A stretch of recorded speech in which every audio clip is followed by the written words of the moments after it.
Welcome to Socializing Security, where every week we have a discussion about security, compliance, and beyond. Our goal is to learn and grow by socializing each week's topic with each other, our guests, and with you. A quick compliance note, this podcast is meant for informational purposes only and should not be considered legal or regulatory advice. We're glad you've joined us, and we hope you'll learn along with us.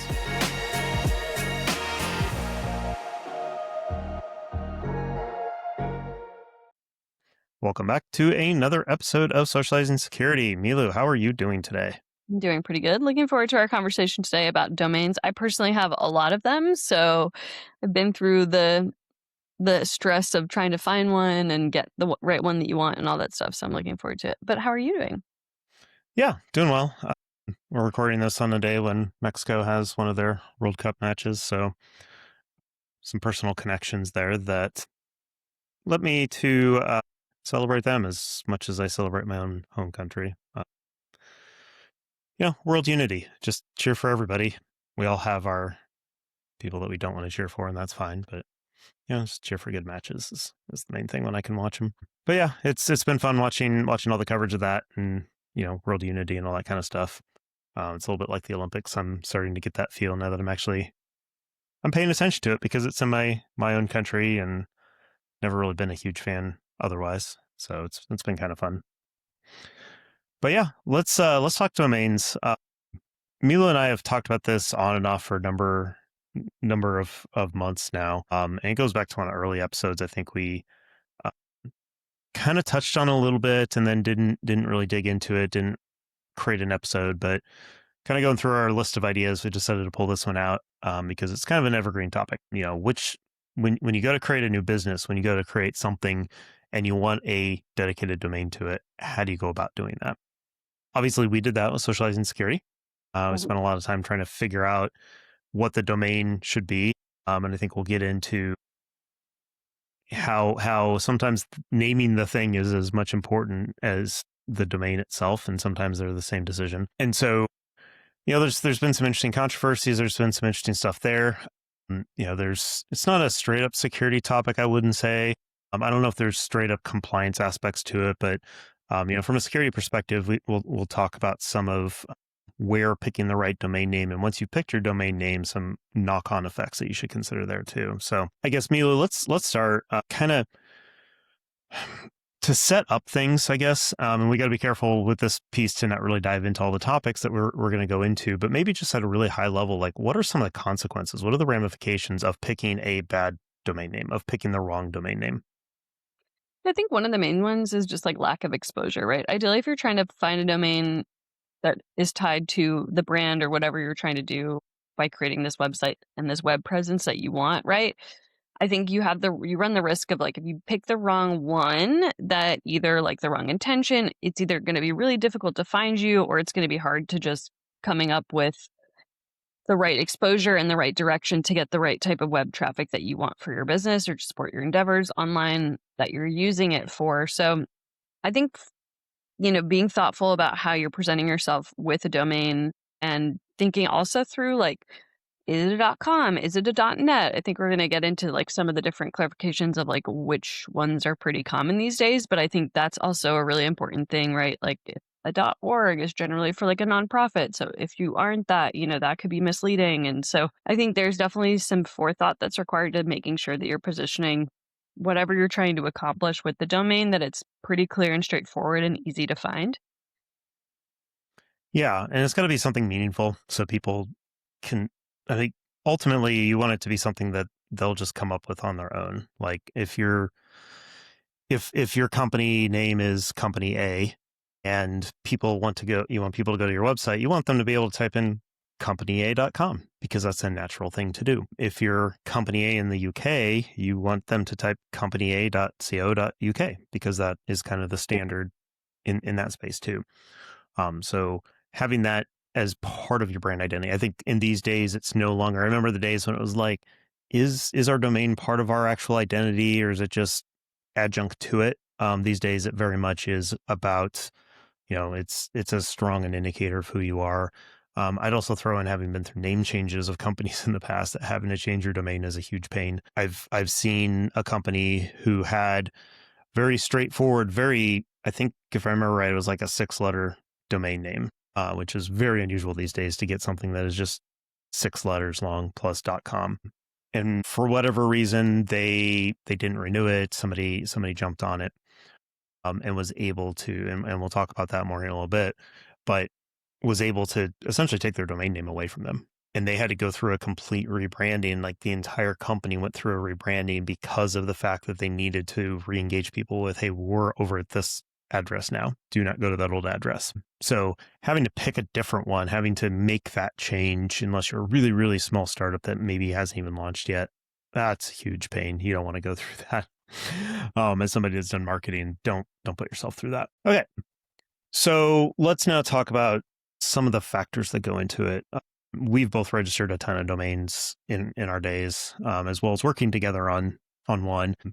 And in fact, it wasn't just one, it was multiple. So I guess let's talk about the top level domain aspect of things. So you'll see TLD. Sometimes you'll see generic TLD or GTLD. This is the .com, the .net, the .org, the .us, the .uk, .info. There's tons of them, and they've expanded a lot over the years. I remember the days when it was just the country codes and .com, .net, .org, and that was pretty much it. Now there are more vanity type ones that have been created. So I think there's a .podcast now. Some unusual ones. It's pretty common these days too. Yeah, you even see weird ones like .io and .tv that are ones that are actually country codes. But they've capitalized on the fact that, hey, we're just a small country. We don't need a whole TLD to ourselves. So we'll make some revenue by selling the ability for people to use our top level domain. And that's an important part of it, because obviously .com is the gold standard. It's the one that everybody wants to get with their name attached to it, because it is that default company name .com. .net tends to have that effect of being more hobbyist, more personal, maybe not more of a business type one. Is one that has some specific limitations around it. So you have to be, it's designed for nonprofits. And for those that may not be a for-profit entity.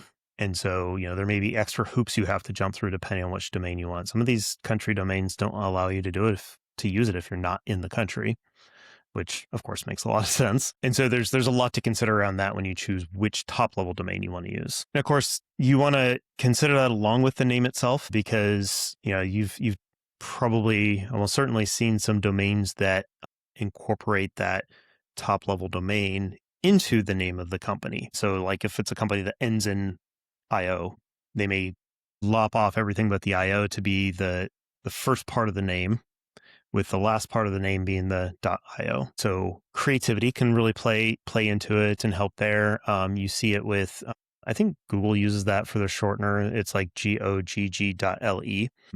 I don't honestly know where that .LE domain is from. It's almost certainly a country code, I would assume. All the country codes are 2 letters long, if I remember right. And so being creative around that to really enhance your brand can be a part of that. Of course, you want your name ideally to be the main name of the domain. Just like we got socializingsecurity.com. And this is, I guess, where I'll pick up where I left a crumb earlier, which is we spent a lot of time trying to decide the name of this podcast. And part of that was, what domain could we get? Since we were coming from a net new place, we could come up with whatever we wanted. And so we were actually able to try different combinations of words, picked up multiple domains across .com, .net, different spelling variations, different ways people might accidentally type it in. That's another crumb I'll leave for later when we talk about the security aspect of things, but making sure that should people make mistakes, or to not just assume the same thing that we thought was going to be our main website, would be something that they could stumble across us without having a lot of issues there. Yeah, I think overall it's very important to think about how you're representing whatever you're trying to accomplish by getting the domain, by picking the name. Obviously, doing that as part of your search, I think, Brian and I did that in a pretty iterative process to making sure that we came up with something that worked with our company name, and then also a domain that we were able to capture, because we wanted a .com of just coming up with like what made the most sense for us at the time. Yeah, and it's a lot of back and forth. It can get really super frustrating at times, because you come up with oh, this is a great name, and the domain's not available, or somebody's asking a huge, they're squatting on it, which we'll talk about around, people sometimes will buy up domains and then ask a crazy amount of money because they assume somebody will eventually want to use that name. So sometimes you run into that wall and you've got to decide, do I love the name enough to end up with a .net or a .us or whatever that might be, as opposed to getting the .com? That can be tough. There's a lot of emotion that can get into that, and if you're going to do business, you got to be a little cold-hearted sometimes. And that's one of those areas where I definitely feel like you need to be able to have both the thing that you want, that you fell in love with, but also have it be the practical thing that is going to make sense in the long run. Because longevity makes a difference. Like I said, changing things later on is really sucks. If it takes an extra month to figure it out and get what you want, then do it, because it's better than picking the wrong thing, going forward with it, and then failing at it. There's nothing wrong with just grabbing up anything you think might be useful and then figuring it out from there too. I've definitely seen places where they'll grab up a bunch and they'll be like, okay, open vote. Who wants which one? Because it can be, a bit of a community thing. If it's asking the rest of the company which way to go. It's not usually the way marketing works, but sometimes it can be, especially if you're a small org. So yeah, just making sure that it's something that you can stick with, that you can use long term. Mixed into that, I mentioned the URL shorteners. So if you think of, the gold standard one is over the years has been Bitly, bit.ly. And I'm assuming that was a name they picked very specifically because it was 3 letters, 2-letter TLD. Again, I'm assuming TY or LY is a country code. Being able to get that URL shortener so that you've got that, vanity shortener, so that when people see that shortener, they know that it's coming from you, that you as a company control that particular short link. Because if I pick any old regular Bitly link and send it out to people, they don't know what's behind that link necessarily. They don't know what it's going to redirect to. It could redirect to something nefarious. If we had some special shortener for socializing security, which I don't think we ever did that. Talking about things we never actually considered. Let's say we had, ss.podcast, which isn't really that much shorter, but, could be something that people see that and they will know that it was something that we created. And if they trust us, then they can trust that particular link. Yeah. So I think once you come up with the right domain, I think you've got to think about then too also the cost of the domain, right? In general, usually you go to something like a GoDaddy or Squarespace to actually look up if the domain is available and you can purchase it there. And then that's kind of where you can start to get into, the annual cost of it. If it's not a super common one or not that popular, it shouldn't be too expensive for the annual cost. It's when you then, can negotiate. If somebody does own it and they do have it for sale, then, you can actually negotiate with that person to purchase it, at a lower price. I did that for my business. The one I wanted was taken, so I kind of went and found it and was able to negotiate it down to get it to a price that I felt comfortable buying as a business expense. So kind of coming up with, the concept of, what you feel comfortable with. I think in general these days they're like $14 a year, I think is kind of the standard going rate for domain. Yeah, that definitely depends on the TLD, because they all can create their own rules around how they are used. So I think I mentioned the .us. I think that one is limited to government entities because, internet gets created in the US. The US likes to control everything, and therefore we own the .com by default, which I'm not necessarily a fan of, but is kind of the reality of things. But yeah, it really depends. If I'm a country in control of .tv or .ly or something like that could easily be used in shorteners or as part of company names. Yeah, I'm going to think about charging a little bit extra, but allowing people to utilize them beyond my government needs of that particular domain, because that's capitalism. That's how it works. If I can make a buck on it, why wouldn't I try and do that? So yeah, it really depends on which TLD, which again is why part of the decision, because sometimes you can find cheaper ones that way. Sometimes the .net ones are cheaper because they just aren't as popular to have as the .coms, for example. So yeah, understanding those. Squatting is kind of the concept that comes into here, where I mentioned that company that stole the domain. Essentially, if you don't keep up on renewals, it goes up to the open market. Anybody can buy it. And then somebody nefarious buys it and says, we'll give it back to you, but you got to pay us $1 million. And they, whatever that number was in that example, they said, heck no, we're not going to pay that. That's ridiculous. I don't know if I would necessarily call that crime. It's kind of like, don't pay for the ransomware. It's not that nefarious. It's not that bad in my opinion. Sometimes people will do it for nefarious reasons, but not necessarily always. Sometimes they just go out and buy the common words, and they, if you ever go to one of those websites, it's usually because you mistyped it and it pops up and it says, this domain's available. Click here to see for how much. Those are generally typosquat or domain squatting type situations where they're sitting on that domain waiting for somebody that's as willing as Milou was to say, hey, let's talk about me paying a little bit extra for it because I want to have that specific name. Maybe Milou, if you're comfortable with it, talk a little bit about why you did decide to have that negotiation and go through the extra headache and cost that endured. Yeah, for me, it was a branding thing. So it was ultimately the decision that I really wanted Compliance Council as the website, as the brand. So for me, because that, I guess someone had purchased it already and then posted it for sale, that kind of became a part of it that, unfortunately I was able to negotiate it down pretty dramatically so that it was at a price point I felt comfortable paying for.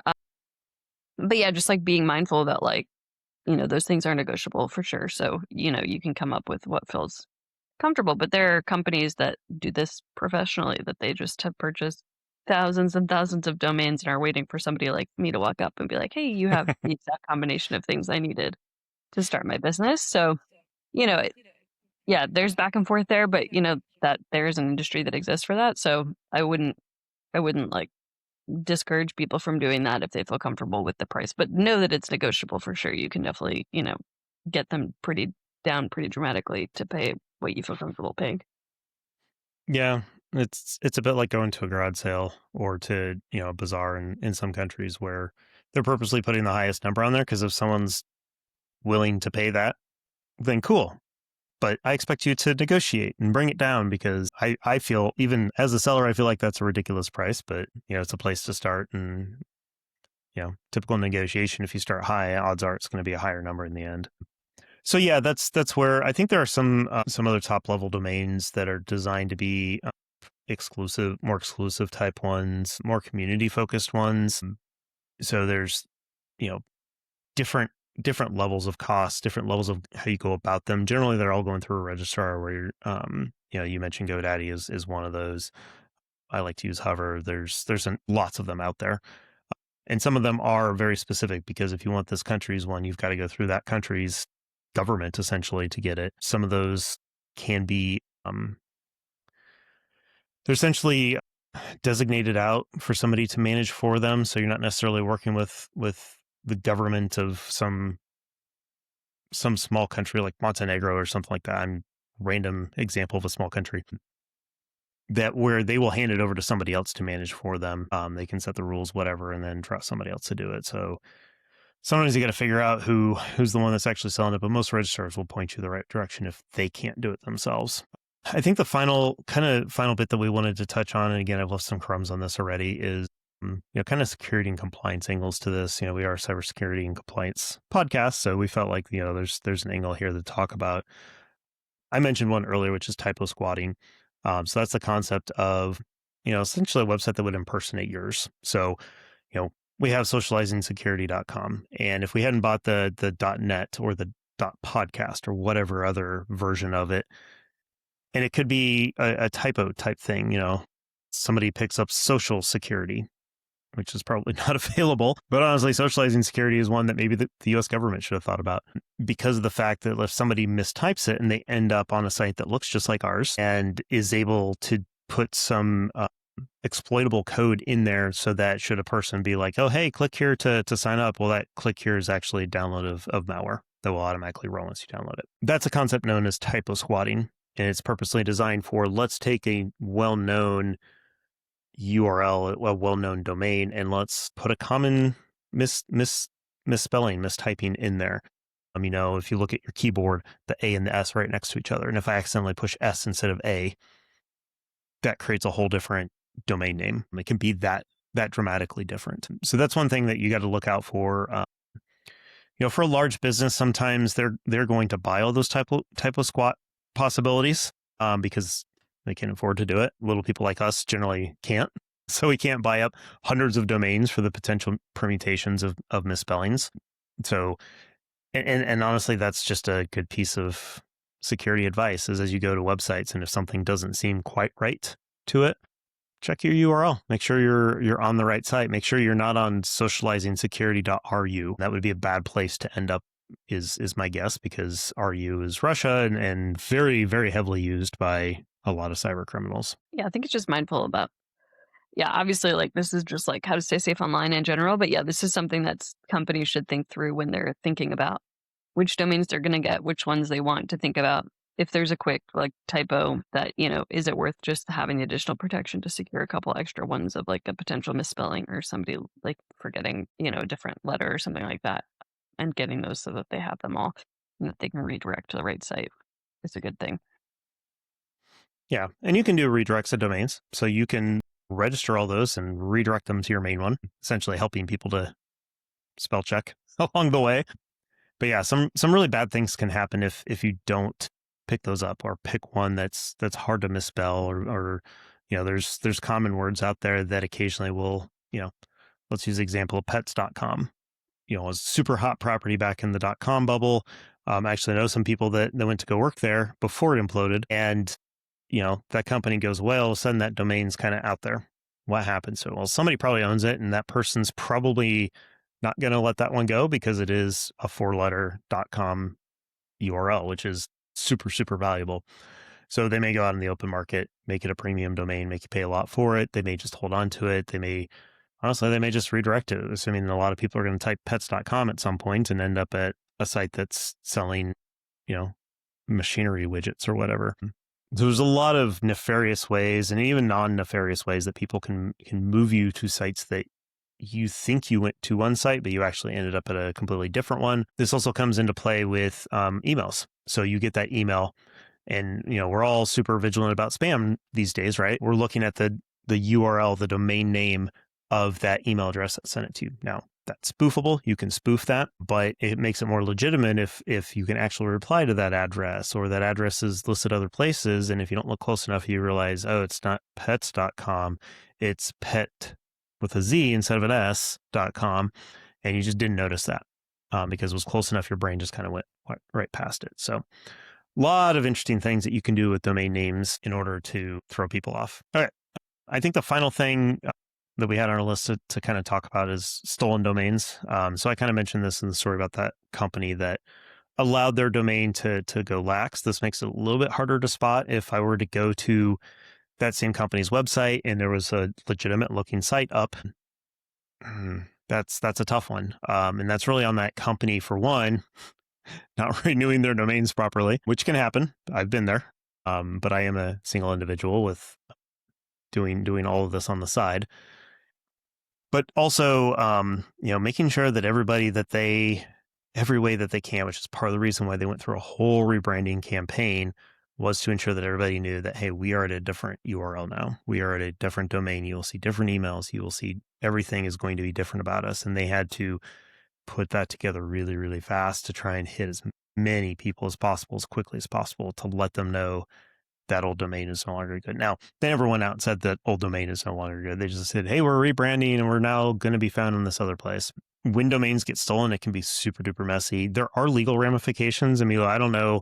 I know that's kind of a little outside of your area of expertise, but there are legal ramifications that people can go through or legal remediations they can go through to try to get that back. It gets into intellectual property rights and things like that, I believe.